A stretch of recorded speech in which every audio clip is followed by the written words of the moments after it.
এমন যদি হতো আমার দেশের শাসক হতো, ওমরেরই মতো হতো, আবু বকরের মতো। এমন যদি হতো আমার দেশের শাসক হতো, ওমরেরই মতো হতো, আবু বকরের মতো। প্রজার দুঃখে যাদের চোখে আসতো না রে ঘুম, দেশের ভিতর পড়ে যেত শান্তি সুখের ধুম। প্রজার দুঃখে যাদের চোখে আসতো না রে ঘুম, দেশের ভিতর পড়ে যেত শান্তি সুখের ধুম। গরিব দুঃখী ভুখা নাঙা নাহি পাওয়া যেত, আমার দেশের শাসক হতো ওমরেরই মতো।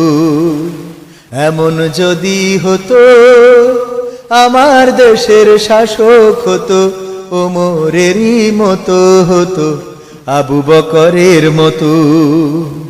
জনগণের খোঁজ খবর নিত রাত দুপুরে, ঘুরে ঘুরে দেখতো কি কেউ আছে অনাহারে।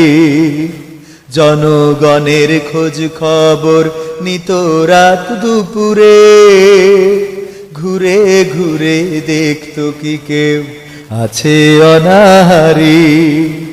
আমার দেশের মা বোনেরা লাঞ্ছিতা হতো না, আমার দেশের কৃষক শ্রমিক বঞ্চিত হতো না।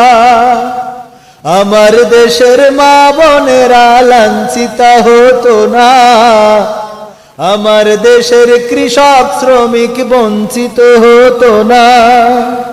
ধনী গরিব ভালোবাসার জীবন ফিরে পেত, আমার দেশের শাসক হতো ওমরেরই মতো। এমন যদি হতো আমার দেশের শাসক হতো, ওমরেরই মতো হতো, আবু বকরের মতো। আসলে এমন যদি হতো আমাদের দেশের শাসক ওমরের মতো, আবু বকরের মতো, ওসমানের মতো, আলী রাদিয়াল্লাহু তাআলা আনহুর মতো, যে শাসকেরা ঘুরে ঘুরে দেখবে দেশের মানুষ শান্তিতে আছে নাকি অশান্তিতে আছে, খেয়ে আছে নাকি না খেয়ে আছে, কোন অবস্থায় তাদের রাত কাটছে, কোন অবস্থায় তাদের দিন যাচ্ছে, এভাবে যদি ঘুরে ঘুরে দেখতো, খোঁজ খবর নিত, তাহলে দেশের চেহারাটাই বদলে যেত। মালয়েশিয়া এত উন্নত কেন, সিঙ্গাপুর এত উন্নত কেন, চায়না এত উন্নত কেন, জাপান এত উন্নত কেন? কারণ তারা এমন এমন নেতা পেয়েছে যে নেতাগুলো দেশের জন্য কাজ করেছে। ho ho ho ho ho